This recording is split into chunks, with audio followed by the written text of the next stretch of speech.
It's Comics Are Great, the visual storytelling show, recorded live, usually at the Ann Arbor District Library, but every once in a while I am compelled to record them from home for these unscheduled episodes. These are usually on Wednesdays, this one's on a Tuesday. This is the show where we talk about making comics, writing comics, drawing comics, the lifestyle of the cartoonist, all the stuff that surrounds this medium that drives us all mad. My name is Jersey Droz, cartoonist and teaching artist. With me today is Eric Orchard, who you've been on the show a couple times before, Eric, episode 57 and 87. So it's been a while since we got to talk together. It has, yeah. I usually get in around Halloween, and I'm always so happy to be here. Thanks so much, Jersey. Hi, folks. Eric Orchard, Inky Bat on Twitter, and what's your main website right now? Just www.ericorchard.com. EricOrchard.com. And new book just came out recently, Maddie Kettle and the Adventures of the Thimble Witch, yes. Right? Very excited. Which I should pull that up so we can actually see some of the art from this. Whoops. I had my overlay on the whole time. Let me do this.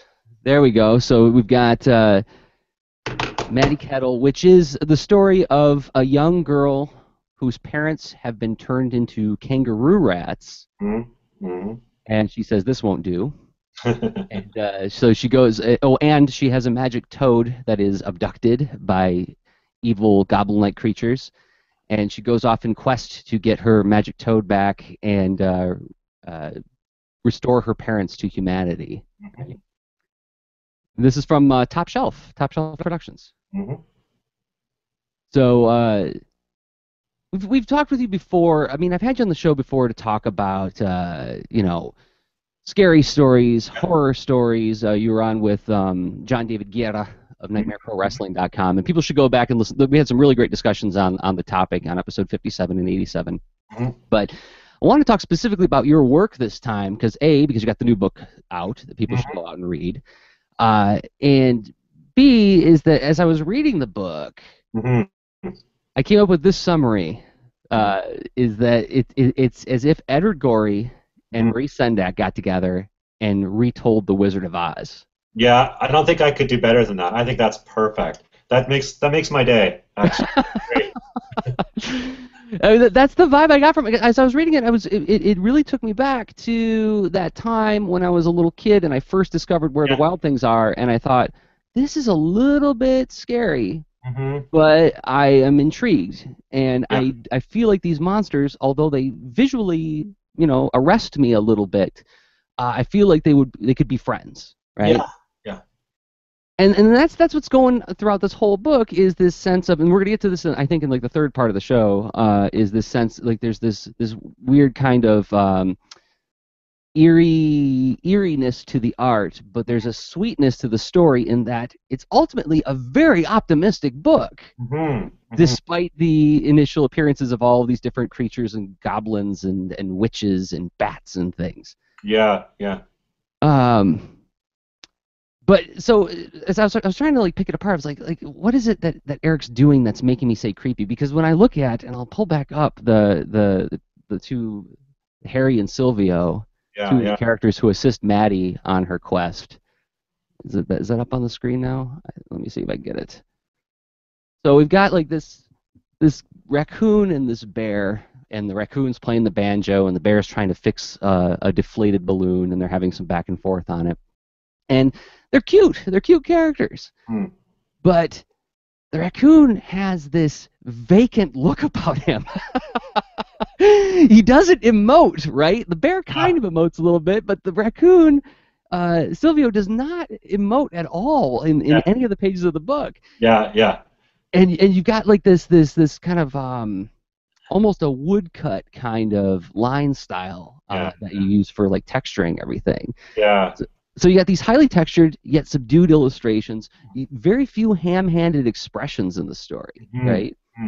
And then again, like you got characters like Silvio, which is these vacant white eyes, yet he clearly has a personality through the dialogue and through his actions. Yeah.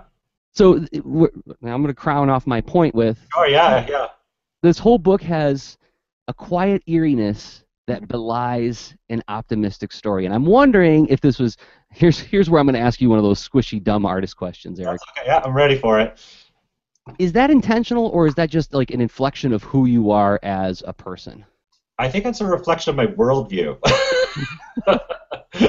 I tend to see in the world a lot of those sort of that contrast between things are cozy and safe, but there's always a threat or there's always something strange about everything, and it's this sort of wonderful, weird tension and contrast in the world that I'm always striving to recreate. And I don't know if it has any. I'm an optimistic person, and I think that's where the optimism comes from. I'm just, it's you have to be optimistic to a certain degree to work in publishing. But I think I'm sorry, that's a quote that I gotta pull. it's a thing, man. It's anyone you meet in publishing is an optimist, whether they disagree or not. So it's I sort of I've had that feeling in me since I was little, like that feeling of tension between the sweetness and something creepy, and it's something that just comes out in my work naturally, in everything I do, really, yeah. So, but this is a drum I've beaten on a lot on the Comics Yeah. Great Show and other shows that I do, is that as I was reading it, I was hit by this thing about how comics, like Matty Kettle, could not be done as effectively as a TV show or a movie. Now let's hope that happens. Let's hope it does get made into a movie, because then you get big fat checks, right? Right. But I don't feel like it would be very difficult to make it to achieve that tone that you've achieved, by virtue of the fact that a lot of the tone is achieved through line Yeah. and color choice and the understated body language of the characters, and a lot of the things that you're asking the reader to infer is like, when I look at this raccoon, I look at Silvio and I see those vacant eyes and this kind of deadpan expression and not much body language. Yet I have to read what he's saying to infer that no, he's actually a pretty sweet, helpful guy. Because when Matty says, like, "Can you help me?" he's like, "Sure, why not?" Yeah. There's no like threshold to cross there. It's just like she asks for help and he gives it. Yeah. So, but because you've got like these I should pull up some more of these pages as I talk about this. Some of these like dark and creepy feelings that you get from the art just simply couldn't be done in film, right? I think too. I'm very. It's something that I think that comes from folklore as well. Because when you look at folklore or works that are influenced by folklore, you have these characters that are helpful, but at the same time they have this element to them where there's a threat implied, or maybe not a threat, but some sort of darkness. Miyazaki is a good example. If you look at Totoro, when you first see Totoro, and in other sequences, and Miyazaki talks about this. He's not a good guy in the traditional sense, where he's like just this happy, fluffy, good character. There's a implicit sense of strangeness. I think that's what I'm trying to express. There's an explicit sense of strangeness in folkloric characters, and it runs through Japanese, Russian, English, French folklore. It's always there, and you have the hero going through, and they're dealing with this world that has this sense of strangeness in it that they're navigating, and I think that relates directly to how children navigate the real world. Everything has a sense of strangeness to it, and maybe that's why kids are drawn to dark things sometimes. They relate to navigating the world, and adults are weird and sometimes scary, and they need that. They crave that element in their art as well. I think of Miyazaki's a good example. When I think of when I saw Spirited Away in the theater, gosh, when did that come out? 2002, 2003, somewhere in the neighborhood. And I remember the scene with No Face in the bathhouse. So much ambiguity. Yeah. I mean, like, at first there's the ambiguity of like he's trying to give gold to people and he's just making that weird noise and it's kind of creepy and a little bit off. But then he goes crazy and there's that big scene with the chase through the bathhouse and everything. And I remember sitting in the audience, and I was a little bit younger then, and I remember thinking, like, is this a kid's movie or not? Yeah. yeah, But then upon reflection, that stuck with me because it was so, again, arresting and kind of, I don't want to say shocking, but it was yeah. arresting to see that scene. I thought about it a lot afterwards, and I was like, well, actually, now that I think about it, a lot of the children's literature I grew up on, when you think of like Alice in Wonderland and you think of the original Wizard of Oz books with those illustrations, like a lot of stuff looked really kind of creepy, and I remember being captivated by it as a child. I wasn't terrified of it as a child, right? As a matter of fact, I think it creeps me out more as an adult than it did as a child, in a Yeah. way, Well, right? I think of John Neal's illustrations of what's that character in Oz with the horse that's like he's a workhorse, sawdust horse. Oh, The Sawhorse. there's the sawhorse. Thank you. Like I found him terrifying as a child because you had this like intelligence put into just a few pieces of wood, and there was just something so sad and creepy about it, and at the same time so magical. And it just inspires awe and fear at the same time in me. Anyway, that's always been my response, and it still is, and that's what I look for in the stuff I read as well. So I think of the Patchwork Girl too was oh, another character who, like, visually she was really just off and almost nightmarish, but she was this cheerful, like, kind of not quite in our reality, not quite aware of what was going on around her kind of character, um, and just visually so, like, almost like, well, she was a patchwork girl. She was like yeah, patched together dolls, and she had like this kind of clown-like look to her, which was yeah, also really kind of eerie enough. But I like this idea of the because like the title of this one, as I was tweeting it out and saying like, hey, show up to the show, we're going to talk about the blending of cute and eerie, is mhm, that in modern times, not everybody. I mean, you got guys like Tim Burton who understand this very very yeah, yeah, well.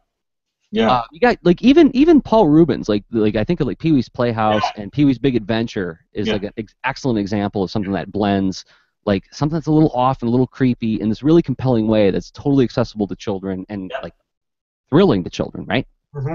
Uh, but you get segments of the general population who think still this idea persists that uh, Disney's Magical Kingdom is and that's even too broad a generalization because like they think of this very narrow like Mickey Mouse kind of thing Yeah, is like that's what children's entertainment is because if you really look at yeah. Disney's like wide breadth of stuff there's a lot of darkness in there. I've actually been turned away by art agencies because my work was too creepy. Or I've had other art agencies ask me to change my work to make it more on the sweet side and to tone back some of the strangeness. So I've had issues with that. There's issues, and it's some of the themes I want to talk about. I've come into conflict with editors about it as well. Moral ambiguity is something that publishers have issues with in characters, like for kids' books, and they want everything clean cut. They want everything bright. Not everyone, no, of course. No, Obviously. no, I want to make it clear that I'm not like generalizing all No, American adults who or North American adults who read, or want their kids to read comics or watch cartoons. exactly. But there is a stereotype that persists that Yeah. like if it's for kids, Yep. it has to be bright and it has to ambiguity is not a good thing, right? It needs to be very very clear. Yeah. And I say this as a guy who loves the unambiguous stuff where the characters turn to the camera and say, Right. remember kids, don't do this. I Yeah. find that stuff immensely charming. Yeah. And For sure. it was funny as I was reading your stuff, I'm like, wow, Eric's like on the polar opposite spectrum of where I like to write because I like to write the characters who are Yeah. really ham-fisted, like Yeah. loud, Yeah. bold, colorful, and very unambiguous, right? And There's there's the a place selfish for guy, both, of course. of course. I think it comes down to what do children want, and some kids are going to go into the library and pick the most colorful, fun, silly stuff they can, or they'll pick the most darkest, fun, silly stuff they can. It's really, I have such vivid memories of the library, both the school library and the public library as a kid, like grade school and middle school, and I have such vivid memories of looking for that dark stuff and wanting to and that morally ambiguous stuff and relating to it so much. I was actually trying to remember names of some of the books before the show started, but I didn't have any luck, and the hive mind wasn't any help either. So there were a number of books I just loved as a kid, and it was that sort of dark. stuff I went for. And although there is some darkness in Disney too, I have to say, like some Sure. stuff is the Pixar stuff kind of does that balance sometimes. Especially like Toy Story. The Toy Story 3 was kind of shocking to me. I was surprised they went to some of the places they did. Toy Story 3, I can never, ever watch again because the ending was so emotionally taxing. I can't watch it with my son because I cry like a baby. Yeah, I mean, like quivering. Like I Yeah, was actually like doing the yeah. kind of thing while I was Those watching. I had awful, ugly, heaving cries, and it's like, no, I yeah. can't watch this with people. Did you say ugly heaving cries? Yeah. That was exactly it. That was exactly. Yeah. I mean, and it was the part in the furnace where they're Yes. Oh, sliding to the fire, and brutal. Jesse grabs Woody's hand, and there's this little thing they do, and I tweeted about it. I remember Yeah. tweeting, "Dear Pixar animators, whoever did, Mhm. that twitch in Yeah. Jesse's eye, Yeah. it's like you've devastated me." Right? No, it's genius. And then Pixar can also do something like Cars, which is just plain old fun. There's no subtext, nothing. It's a little, and then but a lot of the Disney stuff really bright, really fun, but it's also intelligent. I don't think I think that the core thing when dealing with kids is just to not talk down to them and let them choose what they want. I don't want to go on about it because I'll end up saying something I don't mean because it's sort of like I'm working it out in my head as I talk. But it's all, the obvious end point I have is that kids should always be allowed to read what they want, and I feel that really strongly. So yeah. Well, and you say this like right on the cusp of Banned Books Week too, Oh right? right. So Yeah. it's Yeah. good timing. No, I mean, but I've got a counterpoint. I've got a devil's advocate point to make here, Eric. Is we are dealing with a visual medium. Hmm. We're dealing with something that shows and not tells. Yeah. Right? Yeah. Yeah. And the perennial example I always point to is when I was working on a book with somebody, and it was meant for kids, and the topic came up of there was an important part of the story where a dog was supposed to bite a young character in the Hmm. story. And Hmm. I said, how do we navigate this? Like, how can we deal with this in a comic so that it's not too much, Hmm. right? And Hmm. the answer I came up with at the time was, well, if we don't see teeth penetrating skin, Hmm. it's kids know that dog bites happen, and kids conceptually know that injuries happen. That's not above their radar, and it would be a disservice to them if we pretended that our characters lived in a world where danger doesn't Yes. exist. Yeah. Yeah. But we can't show the actual teeth penetrating the skin and the horror of the gore, right? Hmm. Because it's a visual medium, so we got to show it in some other way. We got to make it happen off panel or Yeah. hear it somehow or something. So question. Is this something that you intuit as you're working, or do you have any kind of internal rubric that you use for how do you navigate what's the difference between too far? Because Yeah. like a lot of pages in the comic, you'll shroud some of the bad guys in shadow to make them Yeah. even more mysterious rather than showing like, oh, here's the horrific bad guy, right? So Yeah. I Well, can pull that's up that example while you talk about it. I'm going by that rule that went in the first Alien movie, where you don't see the alien until the end, and it just makes it scarier. And I think that's for that. But that's what you're talking about. There was actually scene cut from Maddie Kettle because myself and the editor felt it was too scary, and it's a part where Maddie thinks her parents are dead, and she's holding the limp bodies in her hand, and it was just it was it was I think too much, and it might have been too. It's intuitive, and for me, you just don't want to be nasty because, like, if I had done that scene, I would have been wondering if I was doing it just to get a response, and you don't want to start doing easy emotional targets. You don't want to get sentimental with this stuff. You wanna you gotta. There has to be a reason for it in the story, and an emotional truth to it. And so if you're putting something in that's just kind of mean and nasty for the sake of it, there's no emotional truth there. It just sort of, to me, and that's what I'm kind of going by. But I think, and it also depends on your style. Like if I would look at a Quentin Blake book, and if he had like decapitations in there, it wouldn't bother me because it's so ridiculous and it's so silly. But if someone like Chris Van Allsburg had decapitations, it would be extremely upsetting. So I think a lot of it depends on context and style, and that's a really big thing. I wonder if you could elaborate on this distinction between being nasty and emotional truth and just trying to get a response. What do you mean by, and I'm just asking for your particular opinion on what do you mean by emotional truth in the Well, work? let me see. It's sort of like it when you're telling a story, it all has to sort of like it has to be true to the characters and the world, and it's sort of you sort of feel it. You feel like you're leaving. You're telling someone else's story. You know, like the characters. It has to feel real. I can't fully. This is Like you're telling somebody else's story. That's an interesting spin on it. So, like, yeah. if I'm telling a story about something that happened to somebody else, Mm-hmm. I'm not editorializing on them. I'm relaying their incidents, and maybe I'm composing it in a way to make it interesting, but I'm not ascribing my particular worldview through it. Yeah. Is that what you're saying? Yeah. That, and I also mean you don't want to, be writing to people's expectations too much. Like,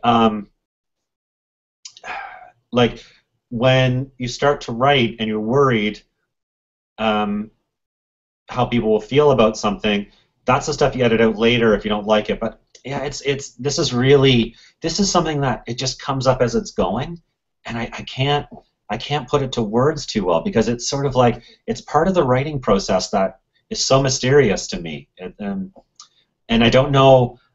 I've got that line that you don't cross, and that it shifts depending on the story. Does that line shift within a story for you? Yeah, I think so within the context of what's going on. Um, like I feel like you can push things like you can have some things that are really quite scary in some parts, but other parts it's you do have to deal with that sort of the way children think, and if it feels unjustified, like children need to feel, and I want this too in books. I need to feel that something is justified, and if something awful happens to someone, and then it doesn't make sense within that context, it's really disappointing in a book. Like you just feel let down, and that's my feeling. I don't know if that makes sense. Well, no, I mean, narratives. We go to narratives, I think, Mhm. for entertainment, for Yeah, information, yeah, but also for escape. yeah, yeah, And when we go to escape something, like I've heard lots of writers talk about this, like the story has to have like an internal logic of its own, and it can yeah, be yeah, yeah, illogical as long as it resolves in its own logic in some way. And mhm. what I think that speaks to is our desire for meaning in Yeah, things. Bad things happen, right? And nobody wants to be, well, few people, good people don't want to be that guy or gal who looks at a kid and says, you know what? You might get hit by a truck tomorrow. yeah, Come yeah, down yeah, City Hall. Life's a big, nasty dog that's going to chew you up and spit you out yeah, and deal with it, kid. yeah, yeah, yeah. Uh, as children, and I think as adults, we want there to be some kind of something meaningful about the behavior. And then this is where we get to things like Chekhov's gun, right? It's like, don't put the gun on the wall if you're not going to use it in Act 3, because otherwise the audience is going to be going, why was that there? Why did he do that? Why did he put that there? Yeah, yeah, yeah, yeah. Unless you're like creating like a Dadaist story, audiences, I think, crave meaning out of everything that happens in it. And if they can't find it, they get confused and a little bit taken out of the narrative, right? Yeah, yeah, yeah. It's I've thought a lot about this stuff, and it's really hard to sort of pinpoint because it's so fluid, and sometimes I like stories that like something like Adventure Time. It has the storytelling is amazing in that, and some you can enjoy it as these little fragments, and it doesn't have to have like this. Um, it can be about the search for meaning, and I love that it's a children's series, and it can talk about a search for meaning and prepare children for that, because that eventually they're going to have to search for meaning themselves, and I think that's okay. So that's so you get that sort of thing too. I think what I mean when I talk about that, sometimes there can be a surface nastiness in kids books, like the mean parent or the mean teacher, and they're just like this stereotype from kids books, and it doesn't really have a lot of narrative like meaning. It's just sort of like, here's the mean teacher and they're awful to the student, and it's sorry, my parrot's driving me nuts.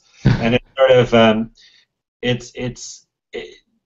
it just doesn't work for me, and it feels obvious. You can Right. Like, hey, kids, you hate adults and authority, right? exactly.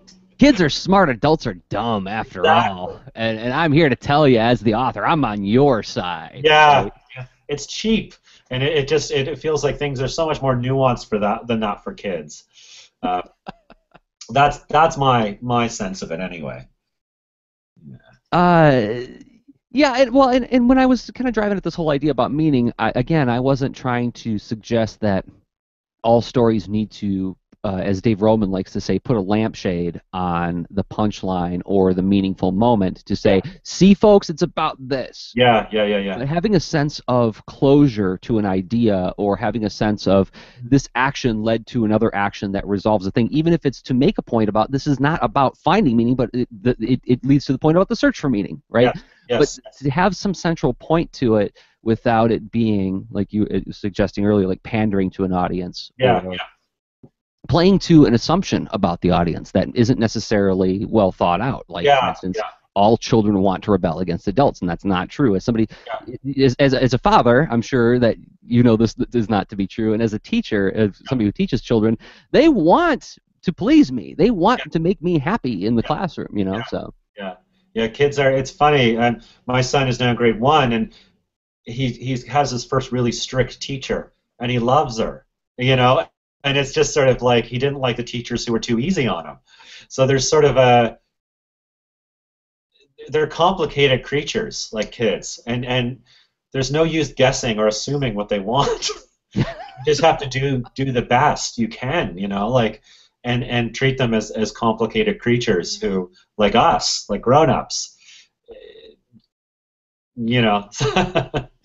another and this is borderline stereotype, but I'm guessing it comes from some kind of common experience. Is that as a father, did you have to go through the period where and I don't know when this happens in childhood, but the whole why, because it's green, why, because it's got chlorophyll, why, because it Yeah, evolved yeah, that way. I got that, and it drives me nuts. But I think that that's something that points to like what their worldview is they just want to know Yeah, what's the logical path that leads to this thing that they're observing, right? yeah, yeah, yeah. It's like that wonderful quote by Chesterton, and I can't remember what it is precisely, but the gist of it is, to a child, everything is magical. A door opening is magical because they don't know what's behind it, and there's this constant sense of wonder and fear and bafflement all the time.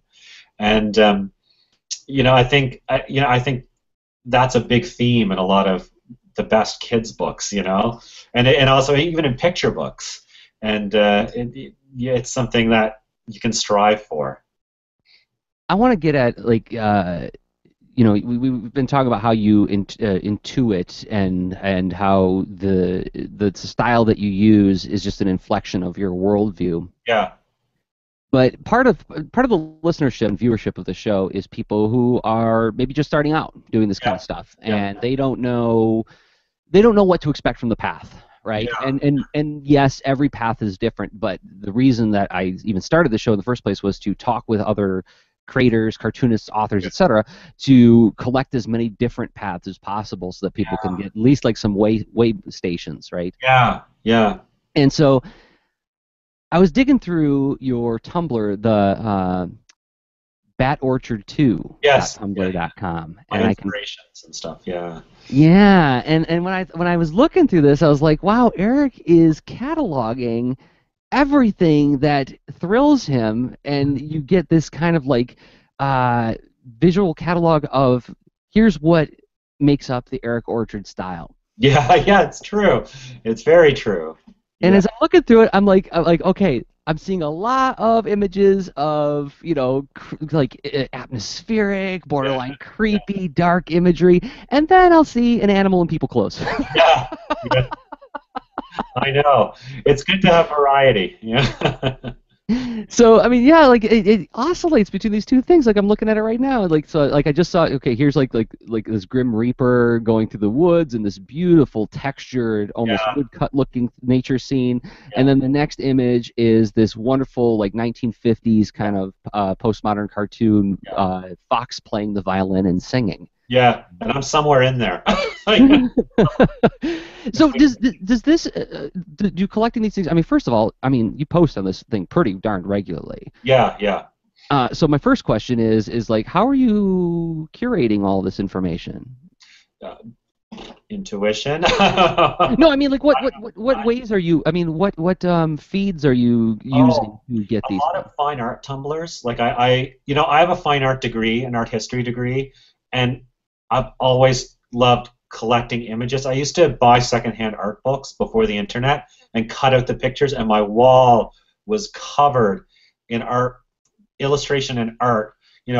From Middle Ages art right through to modernist art. Like I've always just been, I I consume it. Like I just love looking at art, and so and I remember when the internet first started, and you could print stuff off from the internet for the first time, and I was printing off these really awful, inkjet or pictures of Arthur Rackham and stuff. These images I'd never seen before. I was so excited, and so I think I still have that excitement about that. It's like constant discovery. So I look for illustration blogs and nature blogs and just all over the place. So I'm this really is something where you're both actively and passively searching. So you yeah subscribe to more feeds, passive. Um, more passive. I'll on breaks. Like if I need a break from work, I'll sit aside with my phone or my iPad, and I'll flip through and share stuff and write down names. It's also a way to write down names too if I don't have a pen on me. Well, I always have a pen on me, but if I'm feeling lazy, it's there for me to go back and look at, but new stuff that I've discovered, but also. Um, a way to share stuff I've always loved. Like a lot of our people don't know John Bauer, the Swedish artist, or certain books of ours from the Middle Ages, and so it's just nice to be able to share that stuff, or the Provincents, the mid-century illustrators are two of my favorite illustrators, and there's no book about them, and how do people find them? They find them by mistake. Or they get the color cats for their kids, and so it's you want to share. There's a real urge in me to make sure people know what the good stuff is. Okay, but now let's go to the selfish question. Yeah. How does this affect the work that you do? Oh, Has this had any kind of like does collecting and curating this ongoing inspiration Tumblr? Does that affect your the specific things you bring to the work? And that's the first part. And then the second part is how does that affect your workflow, your flow state, right? Because like you're working all day, there's gonna be highs and lows. There's gonna be yeah. periods where you don't feel like doing it anymore, and there's gonna be periods where you're on fire. So Yeah. the first part is how does it directly affect the actual images that you choose in the work, and secondly, how does that affect Yeah. the workflow? Well, I do. I let in a lot of influence. Like I try to leave myself very open to bringing stuff in. Both fine art, illustration, and comic book work. So it explicitly affects my work and pushes me further to be better. And I'm always I try to look at the best stuff, and I try to strive for that. And in fine art, and in illustration and in comics. So I'm always striving just to do the most visually arresting and stuff that is most effective in getting the feel and the sensibilities I want to cross. So Do you know what it is that's arresting you in the image, or is it more of like just like a reaction of like that's cool? I am not gonna spend time dissecting it. I'm just going to grab it, capture it, and come back to it later. Or is it something where it's like I'm looking at right now, and I'll pull this up on your Tumblr. You got Das Kolosseum in einer Mondnacht, the Colosseum on a moonlit night by Carl Gustav Karras. And I'm looking at this, I'm like, what a composition. What a great composition. It's got awesome depth. It's got awesome color. It's got awesome texture. Like, are you thinking about it that way, or is it just more like, oh, that's got something? I think it's more like, oh, that's got something. It just and I will steal compositions. Like I'll, I don't sit there and redraw stuff necessarily, but it gets filed away in my head, and I'm, I will reuse or explore things that I see in my comics and books, for sure. Okay, well then, how does it affect the workflow? During the day? Yeah, that's a tough one. I don't know. Like, I work long hours, so I find I'm pretty restless. I'm a restless person, so I actually find it almost helps to have sort of an outlet to just sort of get away from stuff and just get absorbed in looking at art and thinking about art. So it's something I need in a sense, so I don't think about it as an interruption. I think of it as a necessity. And and I have, like, if you ever, you're always welcome to come over to my place for dinner, where you can join our family. But then I show you my bookcases, and I have essentially the same thing as my Tumblr in the house. Every room has books in it, and it's very much the same. I'm always flipping through. I'm always, looking for something new, and I need that. I need that feed to be going on. So it centers you. It does, yeah. It really does. I talk about this a lot with fellow cartoonists, and like whenever I hear a buddy getting into a rut with their work, or they're feeling a little disenchanted or like disheartened about the work itself, I say, like, when was the last time you centered yourself? And they're like, well, what do you mean centering? Like, surrounding yourself with the thing that reinforces or supports your worldview, not to become myopic. Yeah. Right? It's not like I'm going to be like, well, I'm a Republican, so I'm just going to put a bunch of pictures of Ronald Reagan around me, and then there we go. Or here, Margaret Thatcher, she makes me feel at ease because she reminds me of this, right? Yeah. It's about going back to the origins of what you love and what brought you to it. And you need that reminder sometimes. Even though what you love changes, you're still the heart of it is always going to be there. Yeah, that's really good. When do you remember when you identified what the heart of it was? Because I remember it was a very specific moment for me where I wrote a line in a sketchbook. I wrote a memo to myself about how to address a story, and that was the moment where I was like, oh, that's the kind of stories that I like to do. I just wrote it out, and I didn't realize I was writing it out. But was it a clear-cut thing for you where it kind of crystallized, or was it something that, like, over time it sort of like a cloud kind of coalesced? I think over time. I think it's just sort of developed. Like a lot of ideas, it's just stuff has just sat around and coalesced into something sort of cohesive for me. And I can't, because it's looking back, I can sort of see how I was building up all these things I love, and having them around, and then now I'm like, oh yeah, now I see where it was coming from. But I didn't, there was no. And it's funny because I'm like you. I write down these things. I don't keep journals, but I keep notes, and I keep my thoughts written down about art and about storytelling and being attacked. And Albert Pineapple wants in on the discussion. Does, yeah. I'm just kidding. Kind of here he is. Whoa. People should follow you on Tumblr and Instagram to see more of Albert Pineapple's adventures. Yeah, I started a Vine too, which is almost exclusively the parrot. But yeah, so I guess it's funny because I can remember the point where I finally felt satisfied with my art. I was 26. Yeah, it was it took about that long for me too. Yeah, and I felt like, oh, this is it. I figured it out. Like what? Like it's like I passed some hurdle. and I can't even put into words what it was. It was just like I finally stopped loathing my work. Okay, well let's take age out of it and let's put it more into perspective of how many years it took, Yeah. Well, right? How many years was it when you were 26, like that, where you were seriously pursuing it before yeah. you looked at it and was like, hey, the kid's got something? I don't know. I started keeping sketchbooks at 13.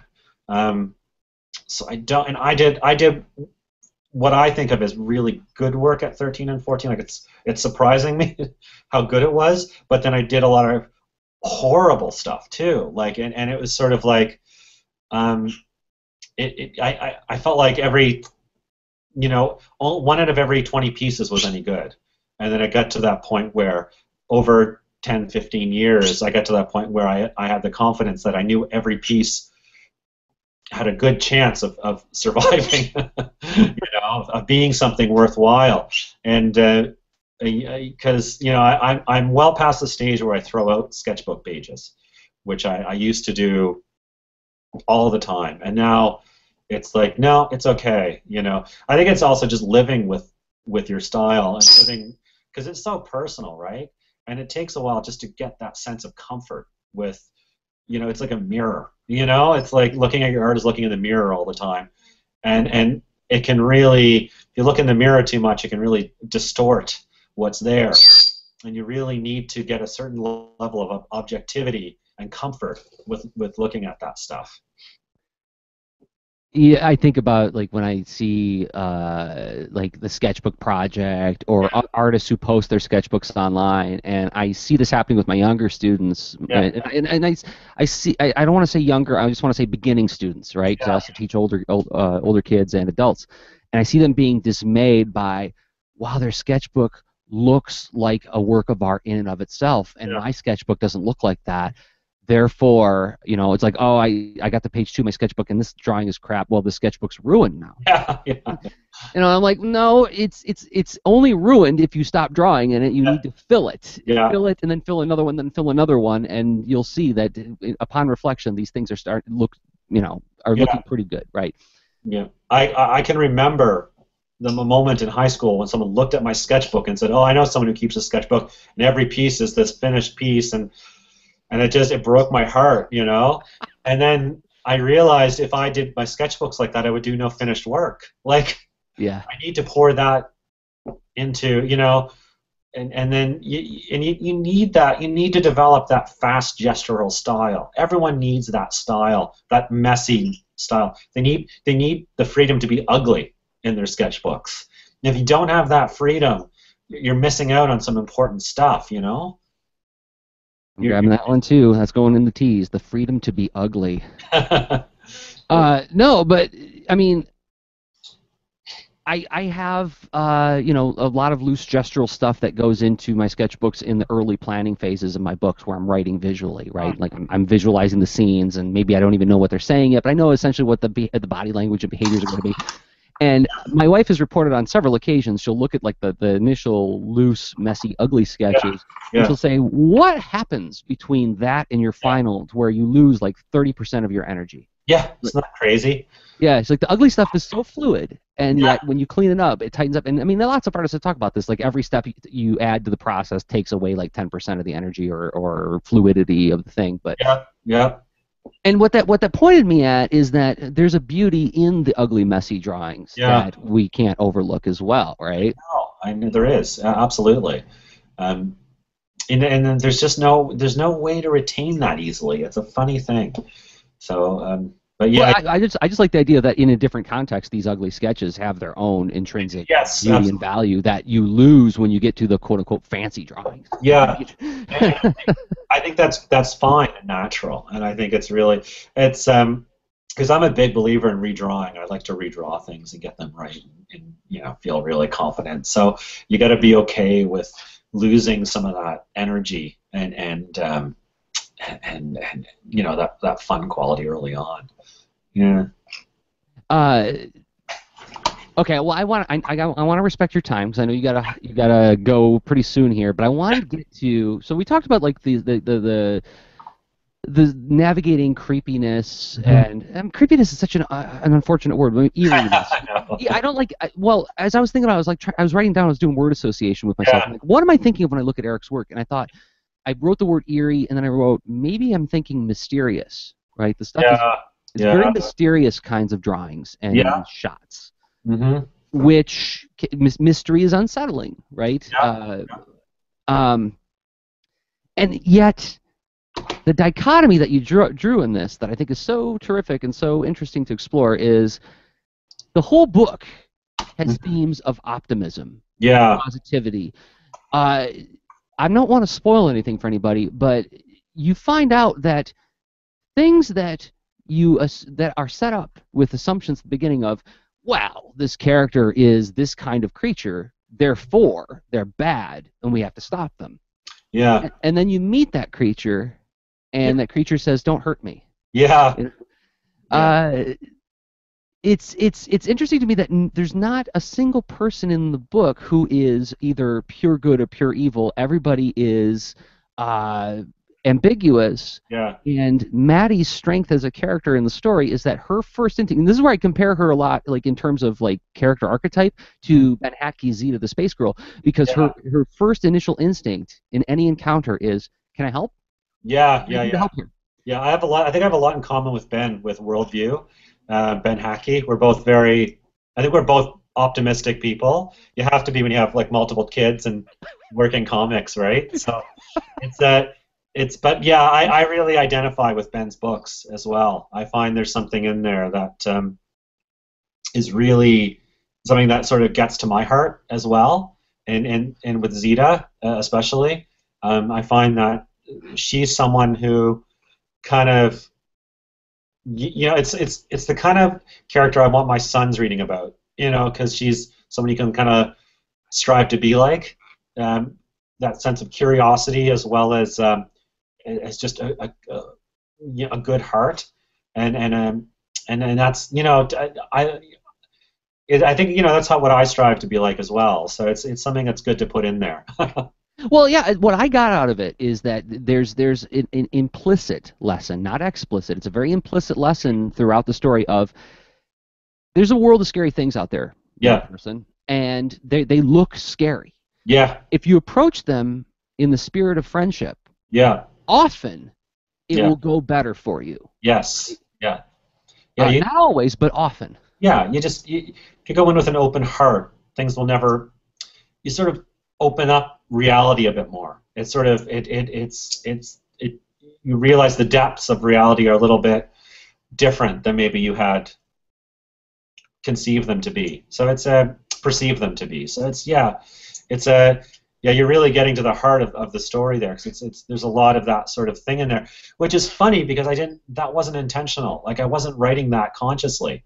That just you know, and it's when you talk about these things, you almost expect me to be like sort of a Buddhist monk with you know contemplating these ideas of good and evil and moral ambiguity and stuff. And I'm you know I'm not like that at all. And it surprised me to have it in there because I think I was discovering something in myself that like you know I really didn't know was there, and I was glad to find it there.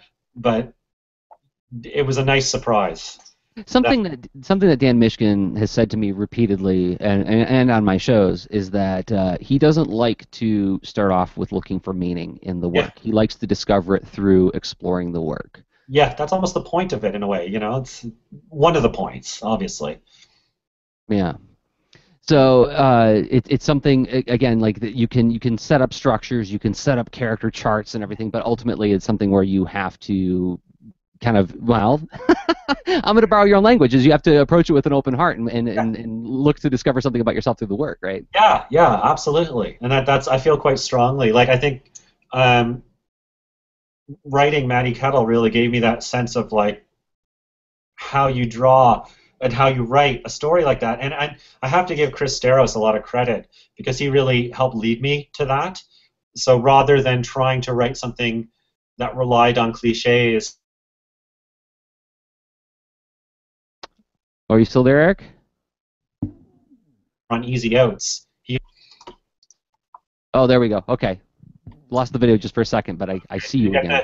I didn't. I don't remember what I just said. Did you get? You were saying that Chris Staros said he steered you away from relying on cliches and took you to.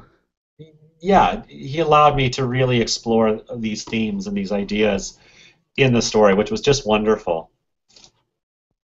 Well, it's a great book that more people should check out. I'm going to pull up on the screen where people can find it, and it's at Top Shelf Comics. Let's see, what's the address? TopShelfComics.com. It's called Maddie Kettle, Book 1, Adventure of the Thimble Witch. You can get it in print. You can get it in print and a DRM-free ebook. You can get the DRM-free ebook or through other digital partners. And it's a great book for kids and adults, and adults who love, fantasy fiction. Yeah. I wrote it for kids and grown-ups like me and you. Kids at heart. So, Eric, we gotta have you back when you have more time, because I love philosophizing about this stuff with you. I always enjoy these so much. I always leave with a greater understanding of what I'm doing, which is, a great gift of an interviewer, I think. So that's great. Oh, thank you. And folks, if you're watching this on the day it aired, on the 16th of September 2014, I got my own self-plug to make. This book, The Warren Commission Report, just came out in stores today. It's in print and digital same day. You can get it through Comixology. You can get it for the Amazon Kindle. You can get it at all finer bookstores everywhere. Buy it at your local independent bookstore. You can search for it on indiebound.org, and it's a book about the Kennedy assassination. It's exploring the various conspiracy theories and the findings of the Warren Commission report, and contextualizing it in what was happening in the 60s and how the world changed that fateful day in November of 1963. So Dan Mishkin. To read that. I'm really proud of it, and I hope lots of people read it. But I would be remiss if I didn't make a plug about it on my own platform. So, for sure. I should be interviewing you about the book. but people should get that and Maddie Kettle. So thank you, Eric Orchard. Any other sites or things you want to plug before we go? Oh no, that's it. Follow me on Twitter. I'm InkyBat. Follow my Tumblr is at Bad Orchard and Bad Orchard 2, TOO, and write me an email. I'm always open to talk about my work. And it was great talking to you, Jersey.